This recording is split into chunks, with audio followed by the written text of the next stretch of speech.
नमस्कार, मैं हूं सत्यपाल और आप देख रहे हैं CWB हिंदी न्यूज। शक संवत 1948, विक्रम संवत 2083। आज आषाढ़ मास के शुक्ल पक्ष की एकादशी तिथि और दिन शनिवार है। तदनुसार अंग्रेजी तारीख 25 जुलाई सन 2026। आज एकादशी तिथि सुबह 11:34 तक रहेगी। उसके उपरांत द्वादशी तिथि प्रारंभ हो जाएगी। सबसे पहले आज की सुर्खियां। हरियाणा के 6 जिलों में बारिश तो जींद में महिलाओं ने बरसात की आस में गुलगुले बनाए। Paper leak, national testing agency के 47 अफसर बर्खास्त, कानूनी कार्रवाई भी होगी। एक दिन पहले 2 सेक्रेटरी हटाए गए थे। Haryana right to service act में आई 10 सेवाएं, देरी पर अधिकारी होंगे जिम्मेदार, किसानों व प्लाट धारकों को होगा अधिक फायदा। हरियाणा एसएससी ने जारी किया प्राइमरी टीचर का फाइनल रिजल्ट। मेवात कैडर में जनरल कट ऑफ गई 75.05 पर। जंतर मंतर लाठीचार्ज का विरोध, पंचकुला डीसी ऑफिस में घुसे वकील। सीएम बोले कांग्रेस युवाओं को कर रही है गुमराह। हरियाणा में कांग्रेस एमएलए के बेटे बीजेपी में होने जा रहे हैं शामिल। सीएम सैनी की नू रैली में आज हो सकती है ज्वाइनिंग।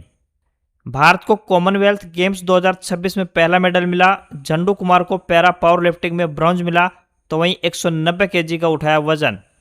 सरकारी शिक्षकों के लिए बड़ी खबर, हरियाणा में ऑनलाइन ट्रांसफर ड्राइव शुरू।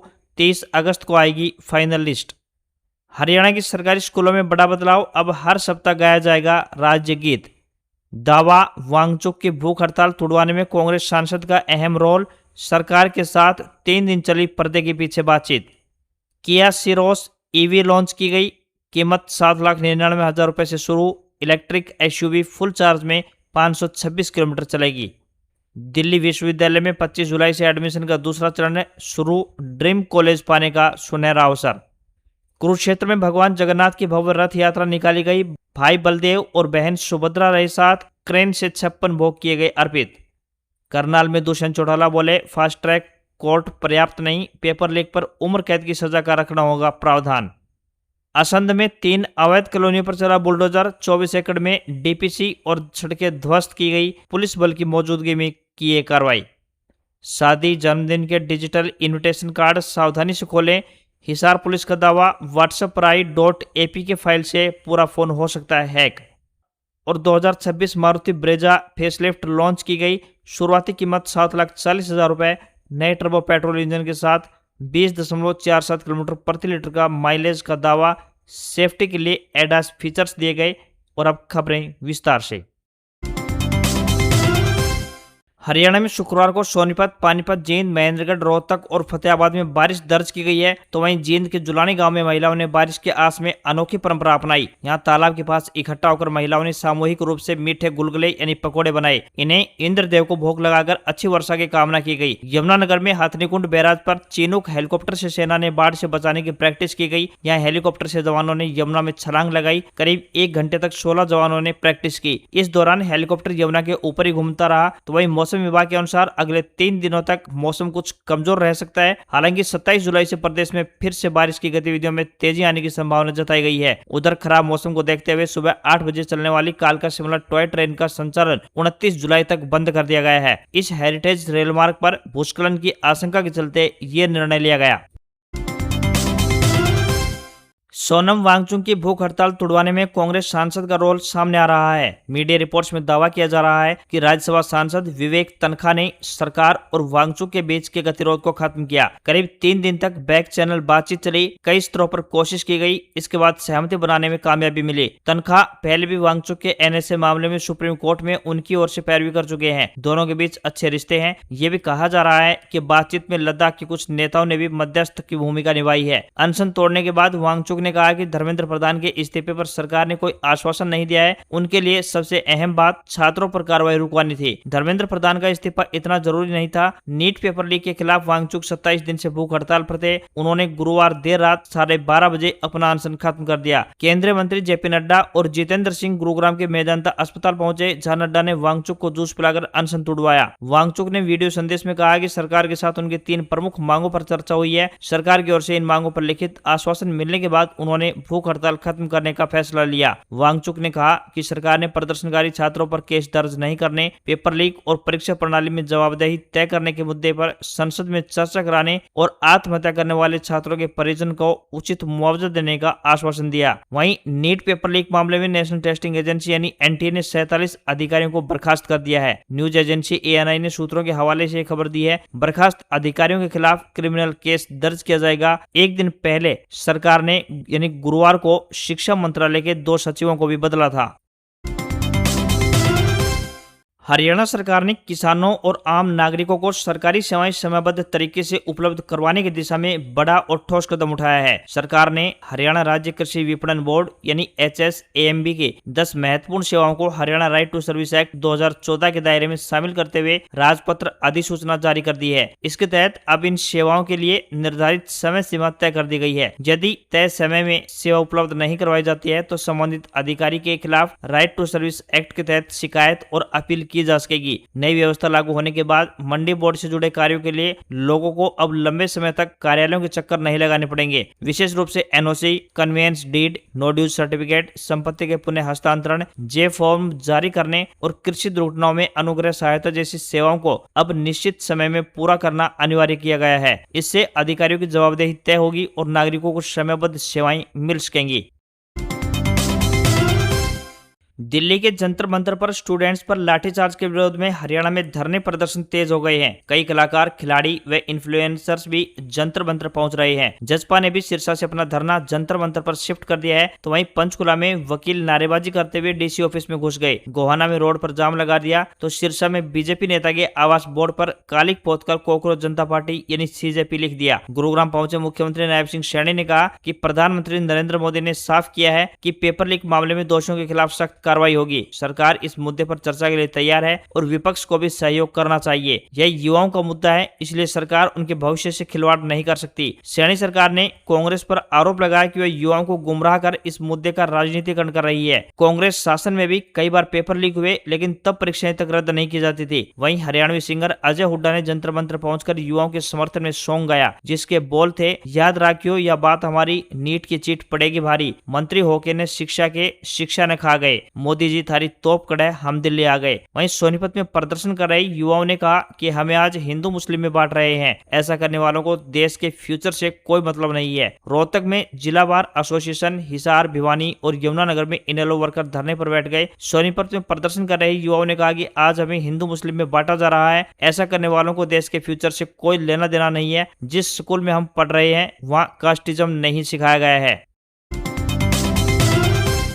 हरियाणा कर्मचारी चयन आयोग यानी HSSC ने प्राथमिक शिक्षक यानी PRT मेवात कैडर के पदों के लिए विज्ञापन संख्या 05/2024 कैटेगरी संख्या 1 का अंतिम परिणाम शुक्रवार को घोषित कर दिया। आयोग ने परीक्षा और भर्ती प्रक्रिया पूरी होने के बाद चयनित अभ्यर्थियों की रोल नंबर वाइज एवं श्रेणीवार सूची जारी कर दी है। साथ ही प्रत्येक श्रेणी का अंतिम चयनित अभ्यर्थी का कट ऑफ भी सार्वजनिक किया गया है। आयोग के अनुसार अनारक्षित यानी UR वर्ग में अंतिम चयनित अभ्यर्थी का कट ऑफ 75.05 अंक रहा है। वहीं अन्य वर्गों के लिए भी अलग अलग कट ऑफ जारी किए गए हैं। इनमें EWS का कट ऑफ 70.30, BCA का 69.35, BCB का 70.30 तथा SC वर्ग का 68.40 अंक निर्धारित किया गया। आयोग ने स्पष्ट किया है कि 40 अभ्यर्थियों के परिणाम लंबित न्यायालयिक मामलों के कारण सीलबंद लिफाफे यानी सील्ड कवर में रखे गए हैं। इसके अलावा पूरा परिणाम संबंधित कोर्ट मामलों के अंतिम निर्णय के अधीन रहेगा। आयोग ने यह भी कहा है कि यदि किसी प्रकार की तकनीकी या अनजानी त्रुटि सामने आती है तो उसे बाद में संशोधित किया जा सकेगा। हरियाणा में कांग्रेस के गढ़ माने जाने वाले नूह क्षेत्र में अब बीजेपी भी सेंध लगाने की कोशिश कर रही है। शनिवार को नूह के पुनाना हलके में रैली रखी गई है। इस रैली में मंच पर पुनाना से कांग्रेस MLA मोहम्मद इलियास के बेटे जावेद खान भाजपा में शामिल होने जा रहे हैं। राज्यसभा चुनाव में क्रॉस वोटिंग के बाद से मोहम्मद इलियास भाजपा के साथ नजर आ रहे हैं। वह मनोहर लाल खट्टर व CM नायब सिंह सैनी से मुलाकात कर चुके हैं। वहीं कांग्रेस उन्हें सस्पेंड कर चुकी है। हालांकि अपनी सस्पेंशन पर इलियास ने कहा था कि जब पकी पकाई खीर मिल रही है तो इस्तीफे की क्या जरूरत। CM सीएम नायब सिंह सैनी शुक्रवार व शनिवार को 2 दिन के गुरुग्राम व नू दौरे पर हैं। शनिवार को जहां CM Gurugram PWD rest house में लोगों से मिलेंगे तो वहीं ग्रीवेंस कमेटी की बैठक में भी हिस्सा लेंगे। उसके बाद नू के पुनाना पहुंचेंगे। इस दौरान पुनाना मेवात में कई विकास परियोजनाओं का उद्घाटन व शिलान्यास करेंगे। दोपहर 12:30 बजे पुनाना में रैली होगी। पुनाना में सीएम की रैली में कांग्रेस के विधायक मोहम्मद इलियास भी नजर आ सकते हैं। उनके करीबियों ने माना कि अगर विधायक की तबीयत ठीक रहेगी तो वो जरूर पहुंचेंगे। वहीं उनके बेटे जावेद खान ने कहा है कि मेरा भाजपा में शामिल होने में कोई दो राय नहीं है। जावेद खान खुद सीएम के कार्यक्रम के लिए लोगों को न्योता देते घूम रहे हैं। जावेद खान पेशे से एडवोकेट है। नू जिले में 3 विधानसभा सीटें आती है। इनमें पुनाना, फिरोजपुर झिरका और नू सीट शामिल है। तीनों में ही कांग्रेस के विधायक है। यह इलाका मुस्लिम वोटर बाहुल्य है। यही नहीं, इसके आसपास की सीटों जैसे कि हाथीन और सोना में भी मेव वोटर प्रभावी है। नू जिला गुरुग्राम लोकसभा सीट के अधीन आता है। ऐसे में लोकसभा सीट पर भी भाजपा के लिए फाइट टफ हो जाती है। इसी क्रम में पार्टी हिंदू वोटरों के ध्रुवीकरण के साथ ही मुस्लिम वोटर बैंक में सेंध लगाने की कोशिश में है। जननायक जनता पार्टी यानी जसपा के राष्ट्रीय नेता एवं हरियाणा के पूर्व उप मुख्यमंत्री दुष्यंत चौटाला ने करनाल के इंद्री में आयोजित कार्यकर्ता सम्मेलन के दौरान पेपर लीक, छात्र आंदोलन, भ्रष्टाचार और भाजपा सरकार की कार्यशैली को लेकर तीखा हमला बोला। उन्होंने संगठन को बूथ स्तर तक मजबूत करने का भी आह्वान किया। उन्होंने कहा कि पेपर लीक मामलों में सिर्फ फास्ट ट्रैक कोर्ट या फिर मौजूदा सजा पर्याप्त नहीं है। जब तक पेपर लीक को नकली नोट छापने जैसे गंभीर अपराध की श्रेणी में रखकर उम्र कैद जैसी सख्त सजा का प्रावधान नहीं होगा, तब तक इस पर प्रभावी रोक लगाना मुश्किल है। दुष्यंत चौटाला ने कहा कि किसी भी राजनीतिक दल की सबसे बड़ी ताकत उसका मजबूत संगठन और समर्पित कार्यकर्ता होते हैं। उन्होंने कार्यकर्ताओं से गांव-गांव जाकर लोगों से संपर्क बढ़ाने, बूथ स्तर तक पार्टी को मजबूत करने और जसपा की नीतियों को घर-घर तक पहुंचाने का भी आह्वान किया। उन्होंने कहा कि कार्यकर्ताओं की मेहनत और लगन ही भविष्य में पार्टी को प्रदेश में मजबूत राजनीतिक ताकत बनाएगी। दुष्यंत चौटाला ने कहा कि प्रदेश और केंद्र दोनों स्तरों पर भाजपा सरकार हर मोर्चे पर असफल साबित हुई है। उन्होंने आरोप लगाया कि जनता से जुड़े अहम मुद्दों पर सरकार संवेदनशीलता दिखाने में नाकाम रही है, जिससे लोगों का भरोसा लगातार कमजोर होता जा रहा है।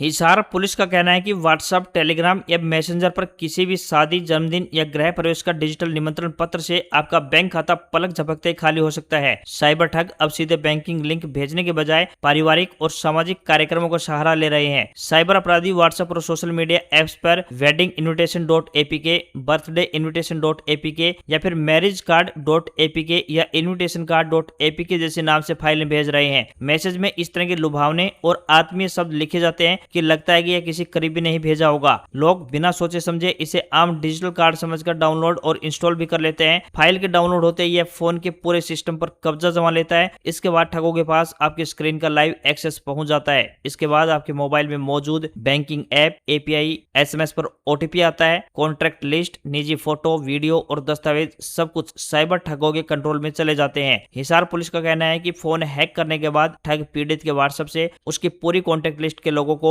वही मैलवेयर फाइल भेज दिया जाता है। रिश्तेदार या दोस्त यह मानकर उसे तुरंत खोल भी लेते हैं कि मैसेज उनके किसी परिचित की ओर से भेजा गया है। असली डिजिटल इन्विटेशन कार्ड कभी भी .apk फॉर्मेट में नहीं आता। वास्तविक निमंत्रण पत्र हमेशा पीडीएफ, जेपीजी, पीएनजी, फोटो या फिर किसी अन्य आधिकारिक वेबसाइट लिंक के रूप में भेजे जाते हैं। मामले की गंभीरता को देखते हुए पुलिस अधीक्षक हिसार सिद्धांत जैन ने लोगों को सतर्क रहने की सलाह दी है। एसपी ने साइबर अपराधियों के इस नए पैंतरे से बचने के लिए नागरिकों से सावधानी बरतने की अपील भी की है। एसपी का कहना है कि अनजान नंबर या संदिग्ध व्यक्ति द्वारा भेजी गई किसी भी .apk फाइल को कभी भी डाउनलोड या इंस्टॉल न करें। ऐसा मैसेज आते ही फाइल को तुरंत डिलीट करें। मोबाइल की सेटिंग में जाकर install apps from unknown sources का विकल्प हमेशा के लिए बंद रखें। कोई भी ऐप केवल गूगल प्ले स्टोर या फिर एप्पल प्ले स्टोर से ही डाउनलोड करें। हरियाणा विद्यालय शिक्षा निदेशालय ने प्रदेश के सभी सरकारी स्कूलों में हरियाणा राज्य गीत के नियमित गायन को अनिवार्य करने के आदेश जारी किए हैं। जारी निर्देशों के अनुसार अब प्रत्येक सरकारी विद्यालय में सप्ताह में एक दिन प्रार्थना सभा के बाद राज्य गीत का सामूहिक गायन कराया जाएगा। विद्यालय शिक्षा निदेशालय ने सभी जिला शिक्षा अधिकारियों यानी डीईओ को निर्देश दिए हैं कि इस व्यवस्था को तत्काल प्रभाव से लागू कराया जाए। विभाग का उद्देश्य विद्यार्थियों में हरियाणा की सांस्कृतिक विरासत, गौरव और राज्य के प्रति सम्मान की भावना को मजबूत करना है। नियमित रूप से राज्य गीत गाने से विद्यार्थियों का प्रदेश की संस्कृति, इतिहास और पहचान से जुड़ाव बढ़ेगा। हरियाणा राज्य गीत के रचनाकार पानीपत के डॉक्टर बालकृष्ण शर्मा हैं। गीत को स्वर डॉक्टर श्याम शर्मा ने दिया है, जबकि इसका संगीत पारस चोपड़ा ने तैयार किया है। इसके निर्देशन की जिम्मेदारी रोहतक की मालविका पंडित ने निभाई। खास बात यह रही कि राज्य गीत के निर्माण में जुड़े किसी भी कलाकार ने सरकार से कोई पारिश्रमिक नहीं लिया। राज्य गीत के चयन की प्रक्रिया भी लंबी रही। चयन समिति ने 12 बैठकों के बाद गीत को अंतिम रूप दिया। 15 सितंबर 2023 को तत्कालीन मुख्यमंत्री मनोहर लाल खट्टर राज्य गीत चयन का प्रस्ताव लेकर आए थे। राजधानी में दिल्ली विश्वविद्यालय यानी डीयू में स्नातक प्रवेश प्रक्रिया का दूसरा राउंड 25 जुलाई से शुरू होने जा रहा है। इस चरण में सबसे बड़ा बदलाव नए प्रवेश से अधिक पहले राउंड में सीट स्वीकार कर चुके विद्यार्थियों के अपग्रेड को लेकर देखने को मिलेगा। जिन छात्रों को पहली पसंद का कॉलेज या कोर्स नहीं मिला था, उनके लिए अब बेहतर विकल्प हासिल करने का अहम मौका मिलेगा। पहले राउंड में बड़ी संख्या में अभ्यर्थियों ने सीट सुरक्षित करने के लिए उपलब्ध कॉलेज और पाठ्यक्रम स्वीकार कर लिया था। अब अपग्रेड प्रक्रिया के जरिए उन्हें अपनी उच्च वरीयता वाले कॉलेज या पसंदीदा कोर्स में प्रवेश मिलने की संभावना बढ़ गई है। इस बार BCom honours, BA honours, economics, BA program और बीएससी के लोकप्रिय पाठ्यक्रमों में सबसे अधिक हलचल रहने की उम्मीद है। दूसरे राउंड में सीटों का संतुलन भी बदलने की उम्मीद है। जैसे ही किसी छात्र को बेहतर कॉलेज मिलेगा, उसकी पुरानी सीट खाली होगी और वह किसी अन्य अभ्यर्थियों को आवंटित की जाएगी। इसी तरह यह प्रक्रिया कई स्तर तक आगे बढ़ेगी और हजारों छात्रों का कॉलेज बदल सकता है। ऐसे में 25 जुलाई से शुरू होने वाला दूसरा राउंड उन विद्यार्थियों के लिए बेहद अहम साबित होगा जो पहले चरण में मनचाहा कॉलेज या पसंदीदा कोर्स नहीं हासिल कर सके थे। अपग्रेड प्रक्रिया के जरिए उन्हें अब अपने ड्रीम कॉलेज तक पहुंचने का बड़ा अवसर मिलेगा। हरियाणा सरकार ने वर्ष 2026 की ऑनलाइन टीचर ट्रांसफर ड्राइव को लेकर डेटा वेरिफिकेशन और ऑथेंटिकेशन का अस्थायी शेड्यूल जारी कर दिया है। अब ट्रांसफर प्रक्रिया शुरू होने से पहले शिक्षकों की सेवा रिकॉर्ड, मेरिट अंक और कार्यकाल यानी टेन्योर का सत्यापन किया जाएगा, ताकि अंतिम ट्रांसफर सूची पूरी तरह से पारदर्शी और त्रुटि रहित तैयार की जा सके। जारी शेड्यूल के मुताबिक शिक्षक 1 अगस्त से 7 अगस्त 2026 तक MIS पोर्टल पर अपने व्यक्तिगत और सेवा संबंधी विवरण अपडेट करने के साथ साथ उनका सत्यापन भी कर सकेंगे। इसके बाद विभाग की ओर से शिक्षकों के मेरिट स्कोर और कार्यकाल का विवरण प्रकाशित किया जाएगा। यदि किसी शिक्षक को प्रकाशित जानकारी में कोई त्रुटि या आपत्ति दिखाई देती है, तो वह निर्धारित अवधि के भीतर दावा या फिर आपत्ति दर्ज करवा सकेगा। सभी आपत्तियों के समाधान के बाद 29 और 30 अगस्त 2026 को अंतिम मेरिट स्कोर और कार्यकाल सूची जारी कर दी जाएगी। मेरिट अंक और न्यूनतम निर्धारित कार्यकाल की गणना के लिए 31 जुलाई 2026 को पात्रता तिथि यानी कि क्वालिफाइंग डेट माना जाएगा। इसके बाद की किसी भी सेवा अवधि या बदलाव को इस ट्रांसफर ड्राइव में शामिल नहीं किया जाएगा। विभाग ने सभी शिक्षकों से निर्धारित समय सीमा के भीतर अपने रिकॉर्ड की जांच और सत्यापन पूरा कराने की अपील की है, ताकि ऑनलाइन ट्रांसफर प्रक्रिया बिना किसी देरी के समय पर पूरी की जा सके। मारुति सुजुकी ने भारत में सेकंड जनरेशन ब्रेजा लॉन्च कर दी है। कंपनी ने अपनी इस पॉपुलर सब 4 सीटर कॉम्पैक्ट एसयूवी को 4 साल बाद अपडेट किया है और इसके एक्सटीरियर इंटीरियर डिजाइन फीचर्स और इंजन में बड़े बदलाव किए हैं। अपडेटेड मॉडल में सबसे खास नया 1 litre turbo petrol engine, ventilated front seats, 10.1 inch का बड़ा टच स्क्रीन इंफोटेनमेंट सिस्टम और लेवल 1 एडास जैसे सेफ्टी फीचर्स दिए हैं। कंपनी का दावा है कि कार नए टर्बो इंजन के साथ 20.47 किलोमीटर प्रति लीटर का माइलेज देती है। 2026 मारुति ब्रेजा को 4 वेरिएंट LXI, VXI, ZXI और ZXI प्लस में पेश किया गया है। कंपनी ने इसकी शुरुआती एक शोरूम कीमत 7,40,000 रुपए रखी है। ये इंट्रोडक्टरी प्राइस लिमिटेड समय के लिए है। मारुति ने अभी इसके बेस मॉडल की कीमत का खुलासा किया है, जबकि अन्य वेरिएंट्स की प्राइस लिस्ट भी जल्द जारी की जाएगी। इसकी बुकिंग शुरू कर दी गई है। हिमाचल प्रदेश के लाहौल स्पीति में शुक्रवार को उदयपुर किलाड़ सड़क पर कुडू नाला के पास लैंडस्लाइड हो गई। इसकी चपेट में टाटा सुमो टैक्सी आ गई। गाड़ी में 15 लोग सवार थे, जिनमें 13 की मौत हो गई। उधर गुजरात में भारी बारिश से कई जिले बाढ़ की चपेट में है। वलसाड़ के उमरगांव तालुका में 16 घंटों में 43 इंच बारिश हुई, जिससे निचले इलाके डूब गए। नवसारी में बाढ़ में फंसे लोगों को हेलीकॉप्टर से एयरलिफ्ट किया गया, तो वहीं अहमदाबाद, सूरत में पानी भर गया। वाव, थराद जिले में बाजार डूब गए हैं। यूपी में पिछले 10 दिनों से हो रही भारी बारिश के चलते गंगा व यमुना समेत 10 नदियां उफान पर हैं। सीतापुर में पानी सड़क पर भर गया, ग्रामीण नाव से आ जा रहे हैं। वहीं राजस्थान के बांसवाड़ा और डूंगरपुर समेत 11 जिलों में भारी बारिश का अलर्ट जारी किया गया है। वहीं देश में इस वक्त गुजरात में सबसे अधिक बारिश हो रही है। यूपी के लखीमपुर खीरी में शारदा नदी का पानी गाँव में घुस चुका है। इससे कई गाँव टापू बन गए हैं, सड़कें बह गई हैं। तो उधर महाराष्ट्र में नासिक जिले के पश्चिमी भाग में भारी बारिश के कारण गोदावरी नदी उफान पर है। राजस्थान में भारी बारिश का दौर जारी है। 2 जिलों बांसवाड़ा और डूंगरपुर में भारी बारिश का रेड अलर्ट जारी किया गया। इससे पहले बाड़मेर, जालोर, सिरोही, उदयपुर, जैसलमेर, पाली, भीलवाड़ा सहित कई जिलों में दोपहर बाद अच्छी बारिश दर्ज की गई। किया इंडिया ने अपनी प्रीमियम एसयूवी सिरोस का इलेक्ट्रिक वर्जन भारत में लॉन्च कर दिया है। कंपनी का दावा है कि ये प्रीमियम इलेक्ट्रिक एसयूवी एक बार फुल चार्ज करने पर 526 किलोमीटर चलेगी। इसकी एक्स शोरूम कीमत 13,50,000 रुपए से लेकर 20 लाख रुपए के बीच रखी गई है। कंपनी ने इसे battery as a service scheme के साथ लॉन्च किया है, जिसके तहत इसकी शुरुआती कीमत 7,99,000 रुपए है और 3.3 प्रति किलोमीटर एक्स्ट्रा चार्ज देना होगा। इसका सीधा मुकाबला टाटा नेक्सॉन ईवी और महिंद्रा एक्सयूवी 3XO ईवी से होगा। इसकी डिलीवरी 30 जुलाई से शुरू होगी। किया सिरोस ईवी को 5 वेरिएंट में पेश किया गया है। छोटा बैटरी पैक शुरुआती 3 ट्रिम्स में मिलता है, जबकि बड़ा बैटरी पैक दूसरे ट्रिम से अवेलेबल है। यह भारत में किया का सबसे किफायती इलेक्ट्रिक मॉडल भी है। कंपनी का दावा है कि 51.4 किलोवाट आवर बैटरी वाला वेरिएंट सिर्फ 8.1 सेकंड में 0 से 100 किलोमीटर प्रति घंटे की रफ्तार पकड़ सकता है। वहीं 51.4 kilowatt per hour battery variant के लिए सेगमेंट में सबसे बेहतर 526 किलोमीटर और 42 किलोवाट आवर वेरिएंट के लिए 443 किलोमीटर रेंज का दावा किया गया है। इसके पेट्रोल/डीजल मॉडल के मुकाबले एक्सटीरियर और इंटीरियर में बहुत अधिक बदलाव नहीं किए गए हैं।